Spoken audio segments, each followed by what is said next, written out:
Y pues vamos a continuar hablando acerca de el libro de Job, ya en el capítulo número 39. Y bueno, pues aquí en la primera parte vamos a ver cómo Dios continúa cuestionando a Job acerca de las cabras monteses, el asno montés y el búfalo, dice. Y entonces la palabra de Dios aquí nos está hablando de una manera especial. Recuerden que este estilo literario en el que fue escrito este libro es el estilo literario de la poesía. Y por eso recordamos y ponemos contexto de saber del por qué se escribe de esta manera, ¿verdad? Y de las preguntas que hace nuestro Padre Celestial a Job, le dice: ¿sabes tú el tiempo en que paren las cabras monteses? ¿O miraste tú las ciervas cuando están pariendo? ¿Contaste tú los meses de su preñez y sabes el tiempo cuando han de parir? Se encorvan, hacen salir sus hijos, pasan sus dolores, sus hijos se fortalecen, crecen con el pasto, salen y no vuelven a ellas. Vemos cómo aquí Dios siguió bajando el nivel de conocimiento para Job. Él podía simplemente conocer hechos de la naturaleza por simple observación. Sin embargo, incluso este nivel relativamente bajo de conocimiento, pues aún supera a Job, ¿verdad? Porque nosotros podemos tener entendido de muchas cosas, pero no de todo, mis amados. Un ejemplo, las crías de una cabra montés, a diferencia de los bebés humanos, que necesitan de 2 años de cuidado, ¿verdad? Años más bien. Los bebés humanos necesitan ser cuidados durante mucho tiempo. A diferencia de esto, las crías de una cabra montés puede pararse a minutos de su nacimiento y muy rápido se ve brincoteando y empieza a desarrollarse ahí en los terrenos salvajes. Y pues aunque Job no conocía estos principios del orden natural, al mismo tiempo creía que el orden parecía funcionar bastante bien. Todas estas preguntas llevaron a Job ante otra verdad. Y yo creo que él seguramente pudo hacer alguna observación en su mente. Pudo haber dicho: veo que este mundo hecho por Dios opera con increíble orden y sabiduría. ¿Puedo negar su sabiduría y dominio de todas las cosas solo porque hay cosas en mi vida que no puedo entender? ¿O debería simplemente confiar en este Dios que hace todas estas otras cosas maravillosamente bien? Yo creo que este pensamiento podría ser hasta para nosotros, ¿verdad? Nosotros vemos este mundo que opera con un increíble orden y una sabiduría que no podemos negar la grandeza de nuestro Dios. Amén. Bueno, fíjense cuando dice, curiosamente ahí, se encorvan y hacen salir sus hijos. Aquí vemos cómo Dios le recuerda a Job del arreglo del crecimiento y madurez. Él había diseñado el orden natural. ¿Y acaso pudiéramos preguntarnos, ¿diseñó Job esto? ¿O siquiera conocía mucho al respecto? Pues no, ¿verdad? Entonces continúa nuestro Padre haciéndole una serie de preguntas y le dice entre el versículo del 5 al 8, dice: ¿quién echó libre al asno montés y quién soltó sus ataduras? Al cual yo puse casa en la soledad y sus moradas en lugares estériles. Se burla de la multitud de la ciudad, no oye las voces del arriero. Lo oculto de los montes es su pasto y anda buscando toda cosa verde. Vemos aquí que Job pues no tenía conocimiento de estos hechos de la naturaleza y mucho menos tenía poder sobre los animales. Estas cosas pertenecen a Dios y no a Job. Y fíjense que uno de los animales más admirados en el mundo del Antiguo Testamento era justamente el asno montés. De hecho, pues fue un cumplido y una promesa de una libertad envidiable cuando el ángel declaró que Ismael, ahí en Génesis 16:12, se convertiría en un asno montés. Y esta criatura era admirada por su libertad y por su capacidad de sobrevivir bajo las condiciones más abruptas, más difíciles. Entonces, por eso hace referencia a nuestro Dios respecto a esto. Y dice que lo oculto de los montes es su pasto y anda buscando toda cosa verde. Dios pues obviamente sabe cómo vive y cómo se provee el asno montés, ¿verdad? Y Job obviamente y evidentemente no lo sabía. Del por qué una criatura tan débil e inofensiva como el asno montés debe ser indomable, cuando la mayoría de los salvajes, leones, los tigres, han sido ya hasta domados, no domesticados, pero sí se los puede domar, ¿verdad? Y cómo llega entonces a haber una diferencia tan grande entre el asno montés y el domesticado, que nosotros no podemos dar una explicación. Simplemente podríamos ver a un asno domesticado que ya se queda en casa, que atiende a la voz del arriero y todo, que trabaja, de hecho, para el ser humano, pero difícilmente podremos entender la actitud y el comportamiento de un asno montés. ¿Ah? Si es que pudiéramos ver alguno, ya nosotros es muy difícil que podamos ver uno de esos animales, pero en aquellos tiempos era muy común. De los versículos 9 al 12, sigue haciendo las preguntas y dice la palabra de Dios: ¿querrá el búfalo servirte a ti o quedar en tu pesebre? ¿Atarás tú al búfalo con coyunda para el surco? ¿Labrará los valles en pos de ti? ¿Confiarás tú en él por ser grande su fuerza y le fiarás tu labor? ¿Fiarás de él para que recoja tu semilla y te la junte en tu era? Bueno, pues nadie dudaría, mis amados, de que Job era más listo que un búfalo, ¿verdad? Eso es indudable. Sin embargo, un búfalo no le iba a servir. Job carecía de conocimiento y de dominio sobre el mundo natural que en aquellos tiempos se podía visualizar. Fíjense que eh, dice: atarás tú al búfalo con coyunda para el surco. Bueno, aquí podemos comprender la imponente naturaleza del antiguo búfalo, ¿verdad? Dios crea aquí una imagen graciosa para Job. Nosotros, pues fácilmente podríamos imaginarnos a Job utilizando un gran animal de esa naturaleza. Voy a poner un ejemplo, como un rinoceronte, para arar su campo y poniéndolo los granos que pudiera cosechar en su granero. Realmente, pues Dios está siendo así como un poco sarcástico referente a esta situación. Y ya en la segunda parte de este capítulo habla acerca de avestruces, caballos y gavilanes. Y entre el versículo 13 al 18 dice: ¿diste tú hermosas alas al pavo real o alas y plumas al avestruz, el cual desampara en la tierra sus huevos y sobre el polvo los calienta y olvida que el pie los puede pisar y y que puede quebrarlos la bestia del campo? Se endurece para con sus hijos, como si no fuesen suyos, no temiendo que su trabajo haya sido en vano, porque le privó Dios de sabiduría y no le dio inteligencia. Luego que se levanta en alto, se burla del caballo y de su jinete. Aquí Dios habla del orgullo, ¿verdad? Que tienen las avestruces al agitar sus alas. Tal vez Job podía explicar por qué un ave no podía volar teniendo alas, o por qué una criatura alada no podía volar propiamente, ¿verdad?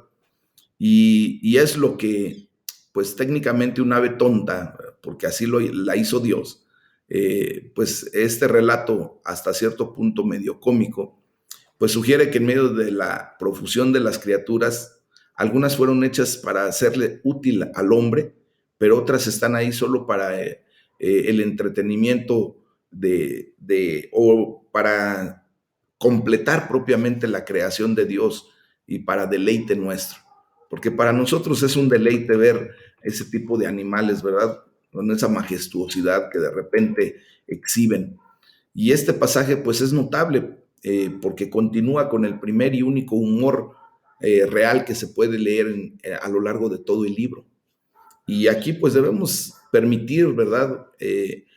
A Dios sacar una treta como esta, les digo, como algo sarcástico, sacándole hasta una sonrisa posiblemente a Job cuando este pobre hombre ha sido tan intenso en su miseria. Y ¿por qué lo digo? Porque pues llega el momento en que la palabrería pues se hace hasta como de gracia, ¿verdad? Cuando le dice, porque Dios le privó de sabiduría, pues aquí Dios le está recordando a Job que Él es el que da la sabiduría. Él es el que la da o priva de sabiduría como a Él bien le place. Él es el que da y no da, simplemente. Y fíjense bien cómo pues nos hace una observación de que la aparente crueldad que muestra esta ave, la avestruz, hacia sus jóvenes, hacia sus críos, pues deriva de la práctica de alejar, ¿cómo se llama? A sus críos cuando llega la temporada de apareamiento, para que pueda volverse a parear y pueda seguir teniendo nuevos críos, aunque rápidamente los echa de su nido. Y fue a través de estos ejemplos maravillosos y extraños, como el avestruz, ¿verdad?, que Dios enseñó y entretuvo a Job. Y aquí pues nosotros tenemos que ver este tipo de comentario, pues justamente en ese punto poético. Ya de los versículos 19 al 25, le pregunta a Dios, ¿diste tú al caballo la fuerza? ¿Vestiste tú su cuello de crines ondulantes? ¿Le intimidarás tú como a la langosta? El resoplido de su nariz es formidable, escarba la tierra, se alegra en su fuerza, sale al encuentro de las armas, hace burla del espanto y no teme, ni vuelve el rostro delante de la espada. Contra él suenan la aljaba, el hierro de la lanza y de la jabalina, y él con ímpetu y furor escarba la tierra, sin importarle el sonido de la trompeta. Antes como que dice entre los clarines, ¡ea! Y desde lejos huele la batalla, el grito de los capitanes y el vocerío. Como muchos, pues fíjense que Job podía impresionarse con la majestuosa fuerza del caballo. Sin embargo, pues él no tenía fuerza para dársela propiamente al caballo. Esta fuerza, pues sabemos que viene de Dios y no de Job o de algún otro hombre. Y por eso le pregunta a Dios, ¿puedes hacer un animal como este? ¿Puedes acaso controlarlo? Incluso la montura bien domesticada y bien entrenada, mis amados, muchas veces rompe las restricciones del jinete más hábil, de la manera que incluso el único animal domesticado de esta lista no está completamente bajo el control del hombre. Y nosotros lo hemos visto cómo estos animales, ¿verdad?, aun cuando han sido domesticados y se sujetan a la rienda del jinete, muchas ocasiones ellos hacen despliegue de su fuerza de una manera tan increíble que pobre jinete va abajo y el caballo simplemente no responde a la rienda. Y por eso dice, hace burla del espanto y no teme ni vuelve el rostro delante de la espada. Aquí vemos cómo Job pues no podía dar explicación para la naturaleza guerrera de un caballo.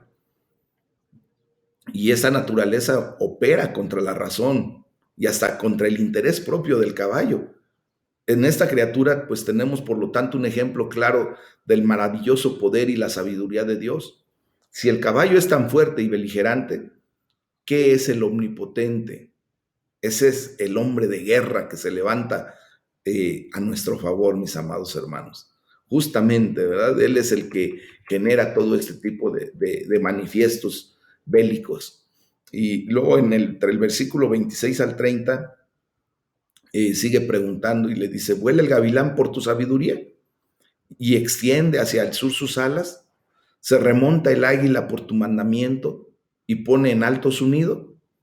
Ella habita y mora en la peña, en la cumbre del peñasco y de la roca. Desde allí acecha la presa. Sus ojos observan de muy lejos. Sus polluelos chupan la sangre y donde hubiere cadáveres, allí está ella. Pues después de considerar a varios animales terrestres y la sabiduría y el misterio que los rodea, pues ahora Dios se vuelve hacia un ave majestuosa, el gavilán. Job no podía explicar y mucho menos crear las mecánicas de vuelo para esta noble ave. Sabemos que las mecánicas de vuelo para cualquier tipo de ave son pues prácticamente irreplicables por nosotros. No hemos podido nosotros humanamente replicar esas mecánicas. Nosotros provocamos que un avión vuele, pero bajo otro tipo de normas, bajo otro tipo de mecánica. No hemos podido generar un avión que bata sus alas. Simplemente se mantiene y se sostiene por una teoría de Bernoulli que permite explicar el sustento de las naves, ¿verdad? De las alas. Entonces, aquí Dios pues, nos está dando una idea bien clara de que solamente un ente maravilloso, increíblemente inteligente, sabio y sobre todo creativo, pues puede llevar a cabo una obra de esta naturaleza. Su creación es increíblemente vasta, mis amados, pero bien planificada. Hace una observación en donde dice, se remonta el águila por tu mandamiento, pues aquí vemos cómo Job era igualmente incapaz de explicar lo que el águila y sus formas podían generar, y mucho menos podemos darle órdenes a ese tipo de animales, ¿verdad?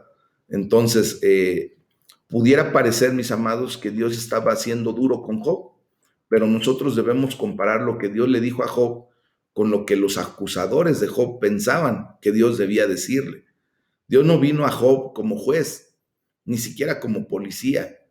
Vino a Job como un maestro amoroso, encantador, alegre, si podemos verlo, poderoso y con un buen sentido del humor. Dios estaba una vez más con Job, simplemente. Y eso era en este momento más que suficiente para Job. Aun cuando él no podía contestar muchas de las preguntas que el Señor le hacía, pues él sentía gozo en su corazón seguramente. Lo que estos discursos, fíjense que no contienen, es casi tan importante como lo que sí contienen. Estos discursos no revierten la opinión de Dios en el prólogo sobre Job, ¿se acuerdan? Satanás estaba equivocado al impugnar las razones internas que Job tenía para ser recto. Y los amigos de Job estaban equivocados sobre la conducta externa de Job fuera de su condición de sufrimiento. ¿verdad? Y Job no recibió ni la formulación de cargos, ni tampoco el veredicto de inocencia que él deseaba, pero tampoco fue humillado con una lista de pecados que hubiera cometido por los que estuviera siendo castigado. Entonces, sí nos parece exasperante, ¿verdad? Que Dios nunca le da a Job ninguna razón para su prolongada y dolorosa experiencia de angustia. Entonces, pues nos habremos perdido el punto de estos 3 capítulos finales. Mientras que es verdad que la respuesta del Señor para Job no es ni lógica ni teológica, no es lo mismo que decir que no se le da respuesta alguna. El Señor sí da una respuesta. Y su respuesta, ¿cuál creen que es, mis amados? Su respuesta es Él mismo, regresando a la escena, mostrándose nuevamente a la vida de Job. Esa es la respuesta. Dios es nuestra respuesta. Cuando Dios aparece en nuestra escena, cuando Dios aparece en nuestra vida, cuando Dios se manifiesta, pues allí está la respuesta del Señor, que nos dice que está con nosotros, ¿verdad? En ese punto, mis amados hermanos, pues nosotros podemos ver que un pensamiento, y solo uno, es traído al primer plano. El mundo está lleno de misterios, está lleno de situaciones extrañas, de condiciones hasta inaccesibles, de misterios abrumadores que no podemos entender de bien a bien. Pero nosotros tenemos que confiar en el poder, confiar en la sabiduría, confiar en la bondad de Dios, del Omnipotente, que es quien gobierna absolutamente todo el mundo. Entonces, como vemos aquí, pues la respuesta de Dios para Job es la misma presencia de Dios. Esto nos lleva al capítulo número 40, mis amados, pues en donde vamos a ver el poder de Dios, el poder de Job y el poder de Behemoth. Vamos a aprender esa nueva palabra hebrea, aramea más bien, y vamos a ver a lo que se refiere. Aquí en la primera parte, pues vemos cómo viene el desafío de Dios y la respuesta de Job. Entre los versículos 1 y 2, pues Dios le pregunta a Job, ¿me vas a desafiar ahora? Y bueno, pues vamos a leer. Dice la palabra de Dios. Además respondió Jehová a Job y dijo, ¿es sabiduría contender con el Omnipotente? El que disputa con Dios, responda a esto. Vemos aquí cómo esto continúa con el desafío de Dios para Job, donde Dios respondía al corazón de Job sin responder específicamente a sus preguntas.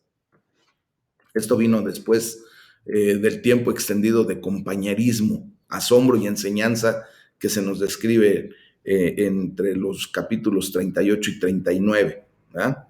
Entonces, ese tipo de preguntas de lo que Dios hizo a Job. Y dice la palabra de Dios, ¿es sabiduría contender con el Omnipotente? Pues vemos cómo Job, cuando habló de lo que sentía que era su agonía por la ausencia de Dios, pues anhelaba contender contra Dios, ¿verdad? Sin embargo, después de que Dios apareció en su amor y su gloria, ahora Job se sentía avergonzado por haber hecho esa demanda anterior. Él sentía que no tenía lugar para contender con el Omnipotente, mucho menos tratar de corregirlo o reprenderlo, ¿verdad? Aquí podríamos decir que Job y Dios estaban pasando un tiempo maravilloso juntos entre los capítulos 38 y 39. Dios le estaba enseñando a Job todo sobre su grandeza, usando a todo el mundo, toda su creación como su salón de clases, mostrándole si él tenía la capacidad de comprensión de muchas de las cosas que vemos. Sin embargo, en todo esto Dios seguía siendo Dios y Job simplemente seguía siendo un hombre, mis amados.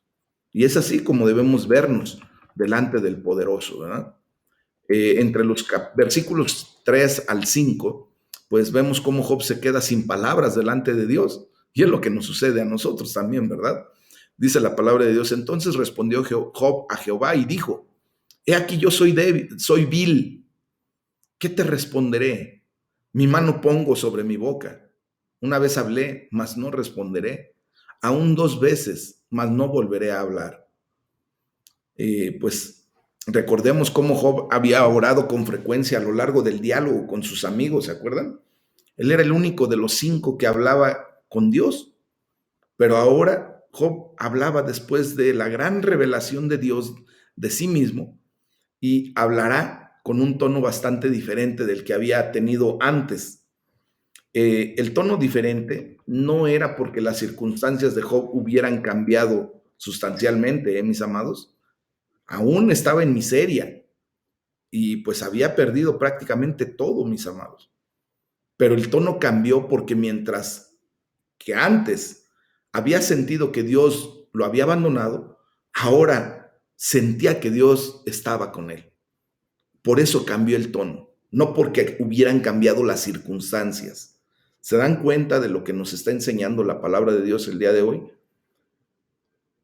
El hecho de que nuestra circunstancia, la situación que estemos pasando, nos impida sentir la presencia de Dios, nos lleva a ser hasta duros. Muchas ocasiones tenemos expresiones severas en contra de Dios, en contra de lo que estamos pasando. Maldecimos y nos maldecimos y generamos una serie de conductas terribles. Pero, ¿qué tan diferente es que aún sin que cambien las circunstancias, Dios se muestra en nuestra vida y sintamos el calor de Dios, el abrazo del Señor, el hecho de que sepamos y sintamos que Dios está con nosotros? De inmediato cambia nuestra perspectiva. Por eso esto, lo que nos está enseñando el día de hoy la palabra, es que cuando Dios está en nuestra vida, la perspectiva de nuestra condición y de nuestra situación es completamente diferente. Podríamos estar pasando por apuro, por duelo, simplemente el día de hoy que nos unimos en duelo a la vida de nuestra hermana Elizabeth Rodríguez, de su mami, de su esposo, pues nos duele también, ¿verdad? En la pérdida de su hermano José Luis Rodríguez Pérez.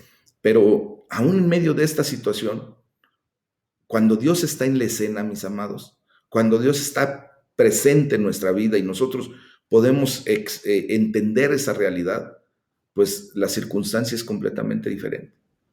¿Verdad? Aquí vemos cómo Job también habló con un tono diferente del que había tenido hacia sus compañeros. Otra vez era el turno de hablar de Job, pero ya no habrá discursos largos, no más ira, no más molestia, no más desafíos en contra de Dios. ¿Qué tono tan diferente hay aquí, mis amados? ¿Y por qué? Pues porque el amo del universo ha venido. El amo ha venido y el siervo que había contendido, perdón, con sus compañeros, pues ahora toma un lugar modesto de humildad y de silencio. Dice, aquí que yo soy vil, ¿qué te podré responder, Señor? Pues Job había deseado cuestionar a Dios, ¿se acuerdan? Si retomamos lo que estudiamos ahí en el capítulo 31, pues él quería, con gran pasión, demandar, ¿verdad? Ser llevado ante la corte de Dios y cuestionar ahí a Dios. Ahora, después de la revelación de Dios y de la restauración de el sentido de relación con él que Job había experimentado en este momento, pues ahora Job sentía su propia posición relativa ante Dios y que no podía demandar respuesta de parte del Padre Celestial, del amo y Señor del universo. Dice muy claramente, muy claramente, dice, he aquí que yo soy vil. Esta, quiero decirles que fue una traducción perfectamente correcta en la época del rey James, porque entonces vil no significaba lo que ha llegado a significar en el transcurrir de los años. Recuerden que muchas veces hay muchas palabras que o se van denigrando, se van llevando a situaciones que no correspondían al inicio, u otras se van enalteciendo y que dejan de corresponder a lo que inicialmente era esa palabra. En la palabra hebrea no hay indicios de la falta o de la falla moral que puede llevarnos a comprender la palabra vil. Literalmente significa de ningún peso, o sea, ligero o liviano. Job no confesó perversidad moral delante de la presencia de la majestad de Dios, sino hace una comparativa muy correcta de la insignificancia del hombre delante de la grandeza de Dios. Y por eso dice, yo soy vil. Muchos estudiosos de repente han llevado esta condición de la palabra vil como que Job estaba aceptando su pecado, pero no. Todos debemos ser llevados a ver nuestra ligereza al lado de Dios, ¿verdad? Somos viles delante de Él, en ese sentido correcto de la palabra. Cito a Spurgeon y dice Spurgeon, ciertamente, si algún hombre tenía derecho a decir no soy vil, era Job, pues según el testimonio de Dios, él era un hombre perfecto y recto, uno que tenía a Dios y se apartaba del mal. Aún así, incluso encontramos que este eminente santo, al estar cerca de Dios, recibió la luz suficiente para descubrir su propia condición, exclamando, he aquí, soy vil. No llego a la estatura. ¿Eh? Job dijo, he aquí soy vil. Esas palabras, he aquí, implican que él estaba asombrado. El descubrimiento fue inesperado, mis amados. Hay tiempos especiales en que el pueblo de Dios, cuando aprenden por experiencia que son viles, pues nos damos cuenta de repente, así, nos cae el 20, como decimos, ¿verdad? Y entendemos claramente nuestra posición delante de Dios. No tenemos el peso suficiente siquiera para levantar nuestra mirada al Padre Celestial. Pero en su amor y en su bondad, imagínense qué gran amor tiene por nosotros, que a través del mérito de nuestro Señor Jesucristo, pues ahora nosotros tenemos una condición diferente y podemos levantar no solo nuestra mirada hacia Él, sino podemos ahora acercarnos al trono de la gracia. ¿Se dan cuenta de cuán necesario es nuestro Señor Jesucristo en nuestras vidas? Sin Cristo nosotros no podríamos tener ni siquiera la fuerza para levantar nuestra mirada delante del Rey. En Cristo, Dios ha traído la justificación y la condición necesaria para tener acceso con seguridad y confianza al trono de la gracia. Fíjense qué hermoso es esto. Regresamos a ver cómo toda la discusión de Elifaz, Bildad, Zofar y aún de Eliú, pues no pudieron llevar a Job a este lugar. Solo la revelación de Dios pudo humillar de esa manera a Job y lo puso en el lugar que le correspondía delante del Señor. Es por eso que nosotros ya comprendimos, ¿verdad?, que solo el Espíritu Santo es el único que puede convencer de pecado, de juicio y de justicia. Nosotros no. Aquí nos está dando exactamente esa revelación. Job hizo declaraciones fuertes y algunas veces hasta indignantes cuando sentía en el fondo de su alma que el Señor lo había abandonado. Pero ahora, con su sentido de la presencia de Dios restaurado, pues Job podía ver mejor su posición correspondiente delante de Dios. O sea, la presencia de Dios es lo harto suficiente como para recordarnos, mis amados hermanos, quién es quién. Dios es el Todopoderoso y nosotros solamente somos su creación. Es importante recordar que Dios nunca abandonó a Job, que nunca te ha abandonado, que nunca te ha hecho a un lado. Solamente podemos observar aquí que Job simplemente tenía un sentido de que Dios le había retirado su presencia, pero era Job el que estaba teniendo esa idea. Y esta fue la causa, recordemos, de la profunda miseria y tristeza de Job. Pero Dios estuvo presente con Job todo el tiempo. De hecho, él lo fortaleció con su mano invisible. Job no podía haber sobrevivido a esa prueba tan intensa sin esa invisible y desapercibida mano de Dios sosteniéndolo. Anoche en el devocional hablamos acerca de la mano de Dios sobre nosotros. Déjame decirte que muchas de las cosas que tú y que yo hemos pasado, sin la mano de Dios apoyándonos, simplemente no hubiéramos podido. Así de sencillo es. No hubiéramos podido. Nosotros necesitamos de la mano poderosa de Dios a nuestro lado, ayudándonos. Y Dios lo hace de una manera excepcional. Entonces, recordemos que para traer a Job hasta ese punto, necesitamos pensar que Dios estaba molesto con Job y que fue duro con él en los capítulos 38 y 39. Y aquí vemos cómo sigue siendo totalmente posible o ciertamente probable que la actitud de Dios hacia Job en esos capítulos estuviera marcada por cálido y amoroso compañerismo más que por una reprensión severa. Recordamos que es la bondad de Dios la que lleva al hombre al arrepentimiento. Eso lo podemos leer ahí en Romanos 2, versículo 4. Solo la bondad de Dios es la que nos puede llevar a ti y a mí al arrepentimiento genuino. Amén. Entonces, fíjense bien. De pie en medio del universo, un ser consciente de la majestad, del poder, de la fuerza y de la sabiduría de Dios, es una persona que puede tener honestidad y exactitud. Cuando nosotros nos hacemos conscientes de la grandeza de Dios, podemos empezar a tener comportamientos de honestidad y exactitud. Y fíjense bien, cuando nosotros estamos de pie en la presencia del Hijo de Dios y escuchamos sus enseñanzas, ahora encontramos que somos de mayor valor que el mundo entero y de tal valor para el corazón de Dios que para recuperarnos dio a su Hijo unigénito.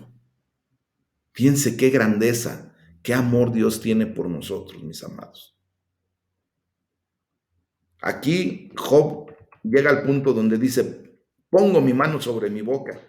Pues ahora estaba avergonzado por la manera en que él había hablado sobre Dios y su situación. Ahora Job usaría su mano para detener su boca y no volvería a hablar. Miren, tal vez uno de los gestos más respetuosos de todos es el poco común que Job lleva a cabo aquí, cubrirse la boca con la mano. El acto es una demostración de sumisión total. Podemos nosotros caer de cara y aún así seguir gimoteando y hablando y reclamando, pero rendir la lengua simplemente es rendirlo todo, mis amados. Recuerden lo que Santiago en el capítulo 3 nos enseña acerca de la lengua, ¿verdad? Refrenar la lengua es lo más difícil para el ser humano. Entonces, cuando Job hace ese gesto de taparse la boca, está justamente haciendo lo correcto, refrenar su lengua. Y entonces permite que lo que vamos a ver en la segunda parte de este capítulo, ver que Dios le enseñe a Job una vez más. Y viene entre los versículos 6 y 7 el desafío de Dios para Job. Y dice la palabra de Dios, respondió Jehová a Job desde el torbellino y dijo, cíñete ahora como varón tus lomos, yo te preguntaré y tú me responderás. Pues Dios aún estaba presente con Job en medio de esta fuerte e indomable tormenta, ¿se acuerdan? No se había transformado en una presencia más gentil. Recordemos, pues el torbellino fue renovado cuando Dios renovó su acusación contra Job, a quien tenía la intención de humillar más minuciosamente de lo que lo había hecho hasta ahora. Y le dice, cíñete ahora como varón tus lomos, yo te preguntaré y tú me responderás. Al usar la misma expresión con que inició este encuentro, ahí en Job 38, versículo 3, pues Dios le indicó a Job que aún no había terminado. Y por eso como que le vuelve a dar más fuerza al torbellino. Había más que mostrarle y enseñarle de la creación. O sea, realmente le está diciendo a Job, toma nuevas fuerzas y prepárate para este segundo round, ¿verdad? Pues aún no he terminado contigo. Y ya de los versículos 8 al 14, pues Dios hablando muy fuerte dice, Job, ¿eres tú apto para probar que estoy mal o para salvarte a ti mismo? Fíjense nada más. La palabra de Dios dice, del versículo 8 al 14, ¿invalidarás tú también mi juicio? ¿Me condenarás a mí para justificarte tú? ¿Tienes tú un brazo como el de Dios y truenas con voz como la suya? Adórnate ahora de majestad y de alteza y vístete de honra y de hermosura. Derrama el ardor de tu ira. Mira a todo altivo y abátelo. Mira a todo soberbio y humíllalo. Y quebranta a los impíos en su sitio. Encúbrelos a todos en el polvo. Encierra sus rostros en la oscuridad y yo también te confesaré que podrá salvarte tu diestra. Fíjense nada más. Durante el tiempo que Job estuvo haciendo preguntas a Dios, se puede decir que parecía más preocupado por la defensa de su propia integridad y por eso Dios le pregunta, ¿me condenarás a mí para justificarte tú? Pues esto era natural, ¿verdad? La integridad de Job estuvo bajo un ataque muy severo, pero no bueno. Entonces podríamos decir que Job cayó en la trampa de pensar que porque no podía entender a Dios, tal vez Dios no estaba siendo justo. Sin embargo, en esto que acabamos de leer, que es la sección más larga de la revelación de Dios sobre sí mismo para Job, pues Dios ha demostrado que hay muchas cosas que Job no sabe y que por lo tanto no era un juez apto de los caminos de Dios. Y le pregunta, ¿tienes un brazo como el de Dios? Aquí una vez más el Señor le está recordando a Job la distancia entre ellos. Sí, el sentido de comunión había sido restaurado para Job, pero no significaba que Job y Dios estuvieran al mismo nivel. Aún estaba la distancia que existe entre Dios y el hombre. Ustedes y yo, mis amados hermanos, estamos justificados delante de Dios por el mérito de nuestro Señor Jesucristo. Pero siempre tenemos que ver la distancia, la grandeza de Dios y nuestra condición como humanos. Y por eso tenemos que tener siempre el temor reverente de Dios. Y por eso tenemos que ponerlo en el lugar que a Él le corresponde y a nosotros en el lugar que nos corresponde. Dios en su gran amor ha extendido su brazo de poder, pero no por eso nosotros podemos morder el brazo que nos da. ¿Verdad? Muchas ocasiones se ha visto que el hombre, cuando empieza a escalar posiciones dentro de su trabajo, hay ocasiones en que se olvida que quien lo ha contratado es el dueño de la empresa. Y de repente, como siente cercanía, como el dueño de la empresa es una persona bonachona, de repente el trabajador se pone al nivel del dueño. Y eso no es correcto, porque desgraciadamente ahí se pierde la distancia y las cosas se ponen críticas. ¿Y quién sale perdiendo normalmente cuando sucede alguna problemática de eso? Obviamente no va a ser el dueño, ¿verdad? El dueño no se va a correr de la empresa. El que se pone en una condición crítica es ese empleado que rebasó justamente esa condición. Y entonces el que va a salir volando de ahí va a ser el empleado que se quiso poner a la par del dueño. Les estoy diciendo esto porque en muchas ocasiones nosotros, como seres humanos, en nuestra condición, cuando empezamos a sentir el amor, la compasión de Dios, el apoyo de Dios, nos empezamos a chiflar y nos queremos poner a la par de Dios. Y no es así, mis amados hermanos. Debemos salvaguardar siempre las distancias. Dios nos ama, Dios nos ha justificado, Dios nos ha dado el derecho de la vida eterna, sí, pero Dios es Dios y nosotros somos su creación. Amén. Fíjense que a pesar del tono agresivo, este discurso no es realmente una contradicción de nada que Job haya dicho. En muchos aspectos es muy cercano a su propio pensamiento y endosa su sostenida disputa de que la justicia se debe dejar siempre a Dios. Pero trae a Job al final de su búsqueda convenciéndolo de que puede y debe entregar todo el asunto totalmente a Dios con más confianza y menos ansiedad. Y hacerlo sin insistir en que Dios debe contestar primero sus preguntas y darle una absolución formal. No, recordemos que Dios es Dios y Dios sabe cuándo nos va a contestar y de qué manera. Y no necesariamente va a ser una respuesta de absolución hacia nuestra condición, no. Dios sabe hasta qué momento Él nos tiene que llevar con la rienda fuerte. Y por eso le dice, adórnate ahora de majestad y de alteza. Mira todo soberbio y humíllalo y quebranta a los impíos en su sitio. Pues ahora Dios está desafiando a Job a hacer estas cosas que solamente Dios puede hacer. Cuando Job reconoció su incapacidad, se le recordó a través de esta declaración cuál era su verdadero lugar delante de Dios. Entonces dice, y yo también te confesaré que dice que podrás salvar tu diestra, salvarte tu diestra. Pues con esto, Dios trajo a Job con fuerza el punto, ¿verdad?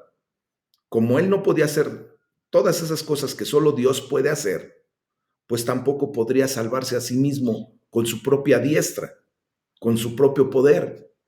En otras palabras, la salvación pertenece al Señor. Ningún hombre puede salvar su propia alma con obras de justicia que él mismo haya hecho, que pueda estar haciendo o que podrá hacer. No. Sin Jesús, mis amados hermanos, todo espíritu humano habría perecido eternamente. Y la gloria sea a Dios por su indescriptible regalo, por ese don que nos ha dado, mis amados. Aquí, pues realmente Dios nos está enseñando cuánta necesidad tenemos de nuestro Señor Jesucristo como Salvador. ustedes y yo jamás podríamos salir de esta condición si no es por nuestro Salvador. Estos versículos son presentados como un desafío tal vez agresivo para Job, pero están amorosamente diseñados para sacudir el espíritu de Job hasta que se dé cuenta de que Dios es el único creador y el único salvador que hay.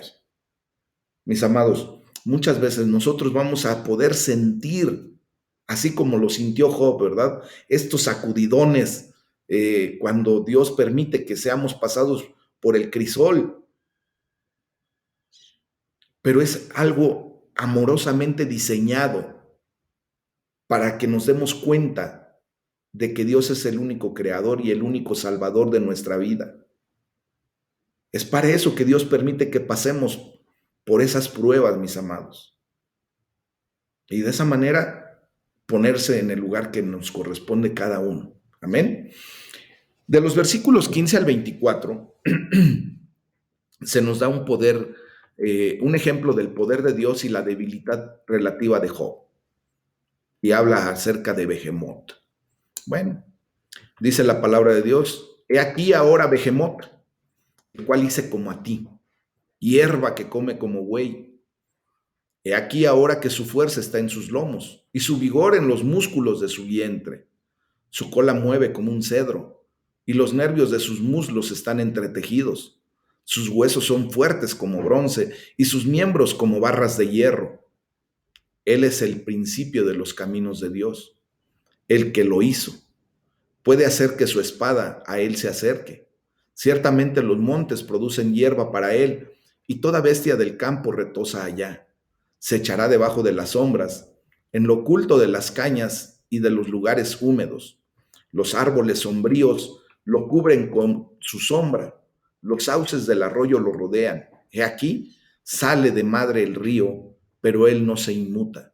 Tranquilo está, aunque todo un Jordán se estrelle contra su boca. Lo tomará alguno cuando está vigilante y horadará su nariz. Bueno, pues aquí vemos, ¿verdad? A Behemoth. Dios le dio a Job un increíble sondeo de las maravillas de su creación, incluyendo un vistazo a muchos animales notables y sus formas. ¿Recuerdan? Todo lo que leímos entre los capítulos 38 y 39. Pues ahora, finalmente, Dios lleva a Job a ver a dos criaturas extraordinarias: a Behemoth, que acabamos de leer, y a Leviatán, que vamos a leer el día de mañana, en el capítulo 41. Aquí, mis amados, pues muchos de los grandes estudiosos, de los grandes teólogos, han debatido mucho acerca de la identidad precisa de este animal Behemoth. La mayoría piensa que Dios tenía en mente lo que nosotros llamaríamos hipopótamo, ¿verdad? El cual es uno de los animales más grandes, fuertes y más peligrosos del mundo. Pero hay otras personas que están proponiendo que Behemoth pudiera representar, perdón, alguno de los dinosaurios que existieron hace miles de años y que de alguna manera pudieran todavía tener como una representación en el momento en que está llevándose este diálogo entre Job y Dios. Entonces, lo único que sí podemos ver, mis amados, que Dios está describiendo a Behemoth como un animal de extraordinaria presencia, de fuerza, de tamaño, ¿verdad? En donde lo describe como un animal increíblemente enorme. Imagínense que su cola se menea como un cedro. Si nosotros pudiéramos ver el diámetro y la dimensión de un árbol de esa naturaleza, esos árboles llegan a crecer hasta alrededor de entre 15, 20 metros de altura. Entonces, por eso hay gente que dice que posiblemente se esté refiriendo a un dinosaurio de esos animales que tenían sus colas muy, muy largas y dice que sus miembros eran como de hierro, ¿verdad? Entonces, bajo esa condición, por eso está ese pequeño debate respecto a la identidad precisa de este animal. Y dice: hierba come como buey y su vigor en los músculos de su vientre está. Bueno, Aquí vemos cómo Dios parece regocijarse en su propia creación cuando describe la maravilla, perdón, de este ser extraordinario, haciendo mención de su fuerza, tamaño, apetito y hasta de sus hábitos. ¿Verdad? Dice que él se retojaba ahí entre la hierba y se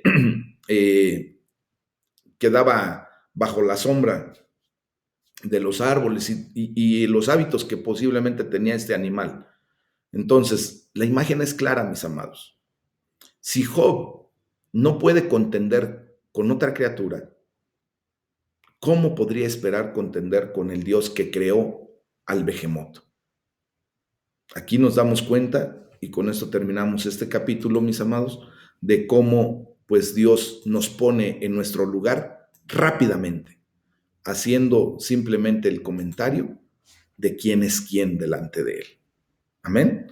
Entonces, vamos a dejarle hasta aquí. Les voy a pedir que el día de mañana, para el día de mañana, puedan leer, por favor, el capítulo 41 y 42, y con esto estamos terminando, para la gloria de Dios, este maravilloso libro. Y pues vamos a orar, vamos a darle la gloria a Dios.